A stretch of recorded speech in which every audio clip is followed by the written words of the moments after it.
Radio Red de RCN. Grandes audiencias. En la hora de la verdad, al oído.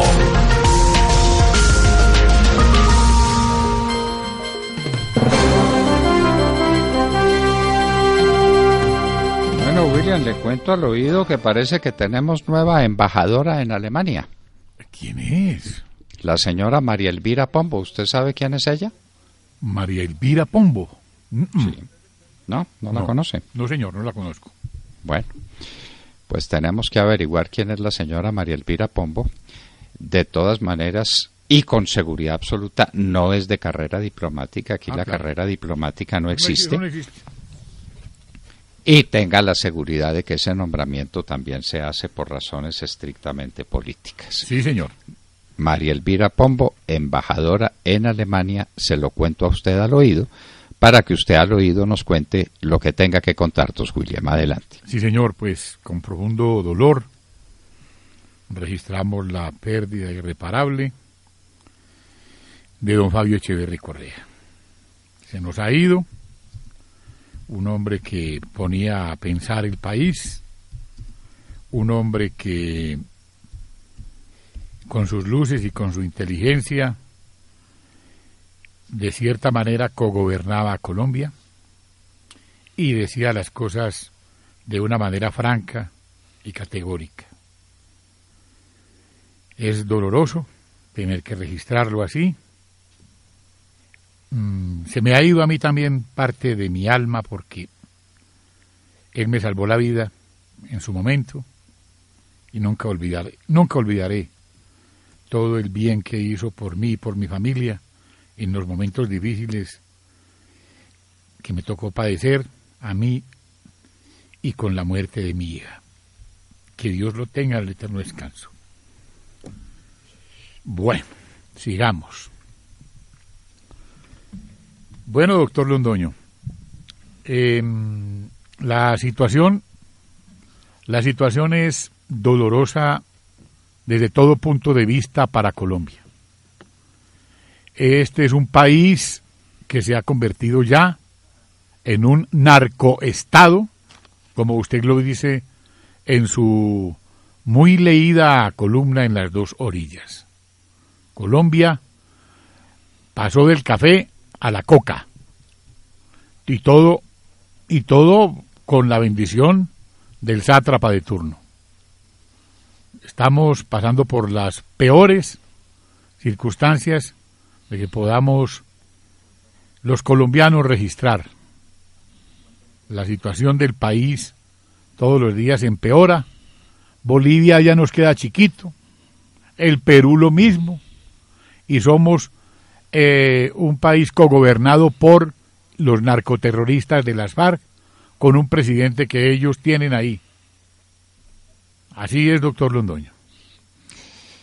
Lo que pasa es que nunca creímos que Santos llegara a tal grado de cinismo y de desvergüenza, porque había un hecho y un hecho irreversible, y es que mientras Santos hacía la patraña de la paz con las FARC, eso ha sido toda una patraña, eso ha sido todo un embuste, eso era una lavandería. Sí, lavandería que queda comprobada cuando uno de los grandes periodistas norteamericanos, después de hacer un estudio concienzudo, puede documentar el lavado de $2.000 millones que las FARC mandaron a paraísos fiscales a través de PDVSA y a través de organizaciones nicaragüenses. Hasta ahí íbamos. Los cultivos de coca habían crecido de 48.000 hectáreas a 188.000 primero, pero a diciembre 31 del 2016. Y ahora la DEA nos habla de 250.000 hectáreas. Y vamos para 400.000 hectáreas que no las bogamos. Porque hay en todo este lenguaje palabritas que tienen unos impactos enormes. Usted ve que los favorecimientos, los beneficios es para cultivadores y cultivadoras de coca. ¿Vio eso? Sí, señor. Sí, muy claro. Bien. ¿Eso qué hace? ¿Qué efecto tiene? Multiplicar por 2. ¿Cómo le parece? Porque, claro, porque en cualquier casa campesina hay dos, Sí, hombre exacto. y mujer. Entonces, el hombre tiene derecho a 3.8 y la mujer también tiene 3.8. Sí, Claro. no es por familia, Claro. sino por cultivador o cultivadora. Por cabeza. O cultivadora, entonces el Ok. cultivador tiene 3.8 y la cultivadora tiene otros 3.8, son 7.6. Eso va facilitando pues las cuentas de las FARC y las cuentas de los cocaleros. Y entonces, ¿cuántos campesinos se necesitan? Todo campesino tiene una campesina, que es la esposa, la amante, la moza, la que usted quiera, pero todo campesino tiene una compañera. Entonces, si son 100 y tantos mil campesinos, son 200 y tantos mil cultivadores y cultivadoras, y cada uno con capacidad para 3.8. No, pues ahí hay cocaína para repartir, como dije, burlando, para mandar los excedentes a Marte. Para darle Pues sí. cocaína al mundo entero, y lo que sobre lo despachamos para Marte. Mire, doctor Fernando, William, Montserrat, Vanessa, lo que está pasando por lo menos en el departamento del Guaviare. Este fin de semana, el viernes exactamente, estaban los bancos, sobre todo el Banco Agrario, abarrotado, lleno de cocaleros, haciendo el respectivo cobro por el mes de trabajo subsidiado que entrega el gobierno. Abarrotado. Los ciudadanos no podían entrar al Banco Agrario por cuenta de la enorme fila de cocaleros de todas clases. Ajá. Pero ¿qué se averiguó en esas filas de cocaleros? Muchos de ellos que tienen fincas de más de 10 hectáreas han decidido dividirlas, ¿sí?, con Obvio. su esposa para entregarle a ella una parte de la finca ¿La y mitad? otra parte a él. Así, los dos van a cobrar subsidio por su terreno, tanto ella Entonces, como él. Miren que ahora bien sí. funciona el proyecto de ley que presentó el señor ministro de Justicia, Enrique Gil Botero. Por eso este clasificado. Arriendo lotes de 3.8 hectáreas disponibles para cultivar coca. Se garantiza total impunidad y están totalmente libres de ser penalizadas por las autoridades. Se obtienen ganancias ilimitadas. Quedan pocos lotes. No desaproveche la oportunidad. Informes, Secretaría Privada Casa de Nariño, preguntar por Juanpa. Aquí está la cosa así, doctor. Bueno, Esto se pero volvió... ese clasificado se quedó corto, porque debe ser 7.6 hectáreas. Señor. Y decir, arrendamos, claro, arrendamos Qué la agridulce finca tan de delicioso. 7.6 hectáreas. Cultivador y cultivadora. No, esto es inaudito, mire, Sí. es que a uno le cuentan la historia, lo que estamos viviendo, y dice, esto es una pesadilla, esto no puede ser, Sí. esto no puede ser. Es que ya la Corte Constitucional había legalizado el consumo, ¿no? Sí, señor. Entonces era pues muy complicado justificar la producción o mantener la producción dentro de términos de penalidad si el consumo estaba justificado, si el consumo era legítimo. Pero bueno, ese sapo más o menos pasó, pero el consumo, la justificación o legitimación del consumo produjo como efecto el que la policía no pudiera combatir las ollas del microtráfico. Pues ¿cómo? Todos los jíbaros tienen la dosis personal en su bolsillo.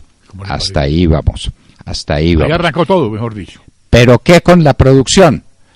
No, con la producción, entonces el acuerdo con las FARC, y el acuerdo es terrible, porque dice que a los cultivadores de coca primero hay que convencerlos, y quienes los van a convencer son sus jefes, los miembros de las FARC. Ay. Es que esa parte del acuerdo con las FARC no lo han leído, es que no lo han entendido. Eso era la impunidad total. Pero le faltaba el puntillazo final porque las FARC dijeron, no, esto no es suficiente, lo que acordamos. Entonces dicte una ley que como ley que desarrolla los acuerdos de La Habana es una ley blindada y no podrá ser modificada. Y en virtud de esa ley, los cultivos de 3.8 hectáreas por cultivador o por cultivadora, es decir, 7.6 hectáreas, no son penalizados. Entonces ya sí es la desvergüenza total. Colombia, país de la coca, paraíso de la coca. Bueno, muy bien. Bueno, y la universidad le dice no a las FARC. Como... Sí, William, la universidad, por fin, una universidad en Colombia con carácter, le dice no a la guerrilla de las FARC. ¿Cuál? La historia es la siguiente: el 3 de noviembre, el terrorista de las FARC, alias Jesús Santrich, había sido invitado por estudiantes y algunos profesores y presuntos ambientalistas, que nunca se quejan por las voladuras de los oleoductos, de la Universidad del Quindío, para que diera una charla en el auditorio del Museo del Oro Quimbaya en Armenia. Ya. Sin embargo, las directivas de esa institución educativa cancelaron ese permiso. Inclusive se habló también de que abrirían investigación disciplinaria para los que promovieron la invitación del terrorista al alma mater, porque dicen no hay derecho a que este sujeto, que no ha pagado un solo día de cárcel, siga por las universidades hablando de paz, de lo humano y de lo divino, y acusando a quien se le da la gana. Recordemos, lo hacen constantemente con el presidente Uribe y con los enemigos de la paz. De Mari, le cuento que en este momento Jesús Santrich es tendencia en Twitter, porque es que el señor ha armado un gran escándalo, está en emisoras y toda la mañana se ha dedicado a ir a emisoras a decir que él es discriminado, que ya no lo dejan hablar. ANCOL, que es la agencia de noticias de las FARC, ha sacado un comunicado en el que dice, mire esto, este es el caso puntual de la conferencia que está prevista para que Santrich dicte este 3 de noviembre por invitación de los estudiantes y profesores. Las directivas de dicha entidad, seguramente de la cuerda uribista, de manera ilegal y arbitraria, negaron dicho espacio público desconociendo los compromisos asumidos por el presidente Santos. Asumidos por el presidente Santos, pues que hable con el presidente Santos. Que le invite a la casa de que se va para Canadá, ¿no, Santos? Ya está en Canadá. Ya está. Ya está, sí. Ya está retratado. La pregunta es, ¿qué hace en Canadá, no? ¿Qué está buscando allí? Le quiero contar, William, usted que no haya averiguado. La nueva embajadora en Alemania es hermana de don Roberto Pombo, el director del Tiempo. No puede decir esto. Ah, bueno, pues es el órgano oficial del gobierno, sí. Bueno, les cuento que ella, María Elvira Pombo, es experta en relaciones internacionales. Dice en la página del gobierno que con amplia experiencia en esquemas de promoción de comercio, inversiones y turismo. Por eso Colombia está exportando tanto. Pero eso sí, con resultados fabulosos. Con resultados fabulosos. Estuvo en el Brasil, donde más fue directora de oficina de Proexport en el Brasil, en marzo de 1994, enero de 1996, cónsul general de Colombia en Sao Paulo, y también fue embajadora de Colombia en Brasil. Hay una y mire todo lo que exportamos, y mire todo lo que exportamos al Brasil. Es que por sus obras los conoceréis. De manera que sí, es una gran experta, y por eso el comercio exterior de Colombia está como está. Decía Ademar. Sí, doctor Fernando, que hay una ONG que se llama Actuemos Conciencia Colectiva, que ha hecho un currículum de la señora María Elvira Pombo Holguín. Dice así: actual embajadora de Colombia en Perú, esto fue hasta hace muy poco, es hermana de Roberto Pombo Holguín, director del Tiempo y esposo de Juanita Santos, prima de Juan Manuel Santos Calderón. María Elvira y Roberto familia, Pombo, ¿no? son primos de María Ángela Holguín Cuellar, actual ministra de Relaciones Exteriores, colombiana y prima también del presidente Juan Manuel Santos Calderón, a través de Lucía Calderón Tejada, abuela materna de la canciller. Ah, bueno, pues es una cosa en familia, conmovedora, bellísima. De manera que esta carrera diplomática es una carrera muy explicable. Muy familiar. ¿No? Muy familiar, ¿sí? Muy familiar. Eso es lo que el país no soporta. El país no soporta estas cosas. Esto va a reventar, tiene que reventar. Lo que uno se pregunta es por dónde va a reventar. ¿Cuáles son los nuevos cauces que el país va a exigir? Es que esto que ustedes acaban de contar es de lo que el país no soporta. Entonces es el director del Tiempo que maneja el tiempo como le da la gana, porque Luis Carlos Sarmiento parece que no se ocupa sino de la página de avisos clasificados. Es lo que nos están diciendo, y resulta que esta señora es hermana de Roberto Pombo, prima de la canciller de la República, prima del presidente Santos. Esto no es una puede vergüenza, ser. hombre. Debían tener un poquito de vergüenza. ¿Esto qué es? No les da guayabo. Y entonces ahora embajadora en Alemania. Bueno, el Fast Track se acaba y los proyectos de las FARC quedarán en veremos. Se hicieron trizas, ¿no?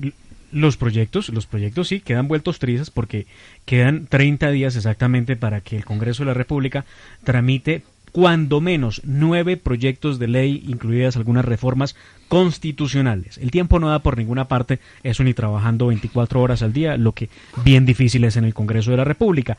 Pero que queda así por encima y que vamos a estar haciéndole seguimiento constantemente. Queda pendiente, por ahora, la reforma política que sigue su tránsito lento por el Congreso de la República. Nos recuerden ustedes, Partido de la U, Partido Liberal, no le gusta la reforma, a ellos ya no les interesa la reforma porque no va a haber posibilidad de hacer coalición entre movimientos de ciudadanos y partidos y porque tampoco podrán entonces ellos tener todo listo para hablar de listas cerradas o abiertas en el 2018. Por ahora, la lista cerrada quedaría para el 2022. Las curules para la paz, que han llamado, las circunscripciones especiales, también proyecto que está enredado porque los partidos quedaron excluidos de poder participar para aspirar a esas 16 circunscripciones especiales. Y porque además, perdóneme, y porque además tienen el pequeño gato encerrado de que las cabeceras municipales no podrán manifestarse en estas votaciones. Por una razón obvia, ¿no? Bueno, muy bien. Claro. Entonces, siga usted. Segundo proyecto. El otro proyecto, el monopolio de las armas. El absurdo proyecto que pretende, un acto legislativo, que pretende prohibir el paramilitarismo en Colombia, como si no hubieran podido también entonces prohibir la guerrilla, el narcotráfico y todas las malas especies que tiene este país. El monopolio de las armas está en última fase en el Senado de la República, donde tampoco le han querido dar el sí. Y quedan otros que son importantes y que arrancan esta semana. Entre ellos, este que acaba de presentar Enrique Gil Botero, lo presentó la semana pasada, el de legalización de cultivos ilícitos, así debe llamarse, el de reforma agraria. La reforma agraria, que es el proyecto decisivo, es el proyecto determinante. Por ahí empezó Lenin la revolución bolchevique. Es que la reforma agraria está en el corazón de los movimientos destructores del socialismo. ¿Por dónde empezó el socialismo del señor Chávez y el socialismo de Maduro? Por la reforma agraria que acabó con el campo venezolano. ¿Por dónde empezó Fidel Castro? Ahora hay una serie sobre Cuba, se llama Cuba Libre. Bien interesante para seguirle la pista. ¿Por dónde empezó? Por tomarse los ingenios azucareros con un resultado muy brillante. Cuba producía más de 10 millones de toneladas de azúcar y está produciendo menos de 800.000. Eso es una maravilla, pero la reforma agraria es definitiva. La Revolución Mexicana, ¿qué es lo que justifica la Revolución Mexicana? Los famosos ejidos, que si no les hubieran metido excepciones y no lo hubieran superado aquí y allá, tendría a los mexicanos también aguantando hambre.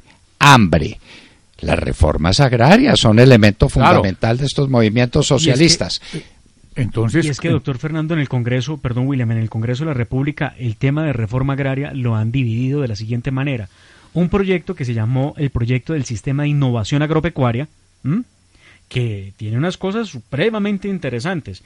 Me pregunto yo es cómo van a hacer para instalar unos sistemas de monitoreo satelital en una finca en el fondo del departamento del Caquetá.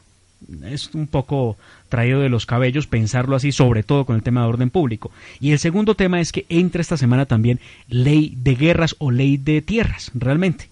Eso es lo que entra esta semana al Congreso, pero vuelvo e insisto. Por eso lo quieren acompañar de las marchas campesinas y de las marchas de los para indígenas. Presionar el trámite de estos proyectos que hacen parte de la implementación. Y el más importante de todos, doctor Fernando, que queda en la cuerda floja y del que no se dice mayor cosa, es la ley estatutaria para la justicia especial para la paz, a la que ya hay mayorías, le dicen que no. ¿Qué irá a pasar entonces? ¿Cómo irá el ministrico Rivera a solucionar este galimatías? Y va a... Sí, señor. ¿Sí? ¿Cómo lo van a hacer? Y todo esto es con Fast Track, ¿no? Todo esto es con Fast Track, pero le queda un mes. Y el ministro ya dijo, entonces, vamos hasta diciembre porque les vamos a cobrar a ustedes el hecho de sus vacaciones. Entonces, el periodista de las noches, y de los sábados y domingos, de los fines de semana. Hombre, no sea ridículo, ministro. Si quiere violar la Constitución, decrete un golpe de Estado, tenga pantalones. y dígale al país, esto es un golpe de Estado y hacemos lo que nos da la gana. Pero no venga con estos cuentos, no sea ridículo. Hágame el favor. Eso es como el plazo es hasta el 30 de noviembre. ¿Qué dice exactamente la norma de Mar? Si no la tiene, porque he pedido que me la muestre. Señor, donde habla de 30 de noviembre. Pero quiero saber cómo dice y en qué términos lo dice. Eso no es ni prorrogable, ni eso se suspende, ni ahí se interrumpen las prescripciones, se suspenden las prescripciones en ciertas condiciones y eso está previsto en la ley. Pero cuando una ley habla de una fecha final, es esa fecha y se acabó. Las facultades extraordinarias del presidente de la República se le otorgan hasta tal día. Hasta ese día tiene facultades extraordinarias el presidente. Por eso es pro tempore.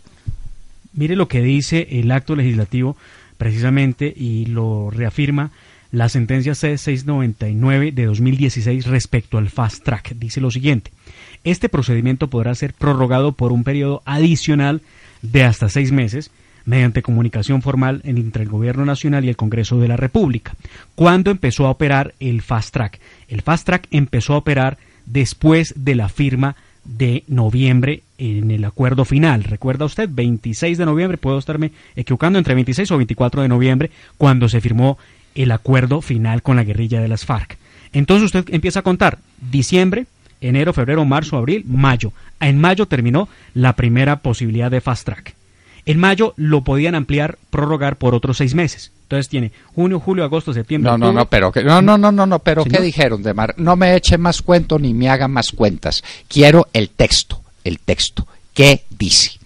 Lo podían prorrogar, lo prorogaron a través de esta norma. El texto es el que le acabo de leer, doctor Fernando. El texto es el que le acabo de leer. No, el que me acaba de leer es el texto de lo primero. Lo podían prorrogar. ¿Cómo lo prorrogaron? Tiene que ser a través de una norma. Léamela.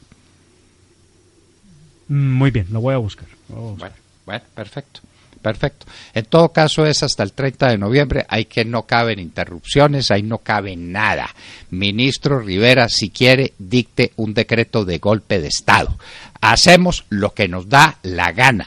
Tenemos las armas en la mano. El ejército nos acompaña y la policía también, y ustedes se callan la boca. Y entonces ya sabemos en qué país vivimos. Pero no sigan con estos embustes, por Dios, dice que interrupción de un plazo previsto en la ley a 6 meses. ¿Cómo le parece? Eso está como la constituyente en Venezuela, que no se sabe cuándo se acaba ni nada. Sí, exacto. Que es para siempre. Bueno, ¿y cómo está lo del Salvador? Bueno, les cuento que acaba de llegar del Salvador, gracias a Dios llegué viva, porque las cosas están supremamente complicadas allá.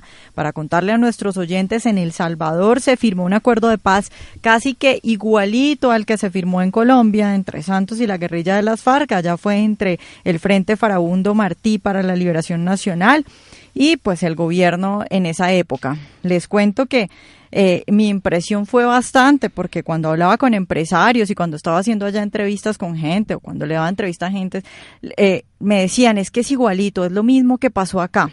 Varias cosas, por ejemplo, les quiero contar que allá los guerrilleros no les dieron curules directas como sí se les va a dar acá. Entonces en ese momento me contaba la gente en El Salvador que ellos decían, no va a pasar a mayores, ellos ni siquiera tienen puestos directos en la única cámara que hay en El Salvador. Pues resulta que ahorita los señores de la guerrilla se tienen tomado todo el país, el presidente es de la guerrilla. Y me decían los empresarios, lo mismo decían acá todo el mundo. Cuando yo decía es que la guerrilla se va a tomar el país, nos decían, somos unos exagerados. Bueno, ahora el presidente y todo lo tiene la guerrilla. Lo único que queda, que no tiene la guerrilla, es unos magistrados de la Sala Constitucional de la Corte Suprema, que van a ser cambiados el próximo año y son elegidos por los diputados. Pero ¿cómo les parece que en las próximas elecciones el miedo es que todos los diputados van a ser también de la guerrilla? Ya tienen mayoría, pero creen que se van a ganar todo. Entonces prácticamente se van a quedar sin nada. Para que miren los homicidios, que incluso Santos muchas veces dice que Colombia, como El Salvador, va a firmar la paz y todo eso y que va a tener la paz, les quiero contar que El Salvador está entre los países más violentos del mundo entero, que en el 2015, que fue el año más violento de toda su historia, tuvo 6.656 asesinatos. Y en el 2016 tuvo 5.278, el segundo año más violento. Sí, pero con respecto a cuál población. Es que 6.500 asesinatos es mucho o poco, dependiendo de la población. El Salvador es un pequeño país. Sí, Salvador, sí, ¿qué población tiene? ¿4 o 5 millones de habitantes? Sí, ¿En sí, qué sí. está? No. Sí, doctor, tiene menos de 9 millones, son 8 millones algo. Para que la gente haga. Me sorprende, me parece muy alto el número. Averigüe. Sí, doctor, pero para que la gente haga cuentas, me decían que, por ejemplo, en un día en El Salvador puede haber 40 muertos al día. Claro, pero miremoslo por número como se hacen las estadísticas, por cada 100.000 habitantes. El Salvador es uno de los lugares más violentos de la tierra, sí, como es Honduras en un sitio que se llama San Pedro Sula. Creo que San Pedro Sula es la única ciudad del mundo que en violencia supera a Caracas. Y luego vienen las ciudades del Salvador. ¿Cuántos habitantes de mar? 6.521.000 habitantes. Censo del 2015. 6.345.000 me pasan acá. Bueno, en todo caso no son 8 o 9, sino 6 millones, y la diferencia es muy dura. En 6 millones, 6.000 muertos es más o menos 100 por cada 100.000. Una locura. Eso es un país en guerra. Ese es un país en guerra. Esa es la paz del Salvador. La paz en Colombia, doctor Londoño, está hoy por hoy, que cuando nos quedan 283 días para que terminemos con este narcogobierno, hoy tenemos las mingas con 100.000 indígenas y campesinos bloqueando las carreteras de todo el sur del país y del Catatumbo. Vean, les quiero contar una cosa. Me dijeron también una cosa que me impresionó mucho, y fue el rol de los empresarios en esa época. Me dijeron, mire, los empresarios calladitos. Al principio decían, no, nos vamos y la guerrilla empieza a llegar al poder. A medida que los guerrilleros empezaron a llegar al poder en El Salvador, los empresarios más importantes empezaron a hacer negocios con los guerrilleros. Entonces, me decían otros empresarios, que son más o menos los medianos empresarios, que si no están enchufados con el gobierno, me decían, mire, hay empresarios tan corruptos que no les importa si el gobierno es de derecha o de izquierda, simplemente negocian con ellos, y por eso se quedan callados. Yo me acordaba de muchos empresarios acá en Colombia que también están calladitos, ¿no? ¿Será que van para lo mismo? Bueno, muy bien. Bueno, William, tenemos un invitado muy especial. Sí, señor. Porque la situación de Cataluña es una situación gravísima que tiene unos contornos muy mal definidos. Veíamos en este fin de semana una manifestación colosal de gente, de catalanes, defendiendo la unidad de España.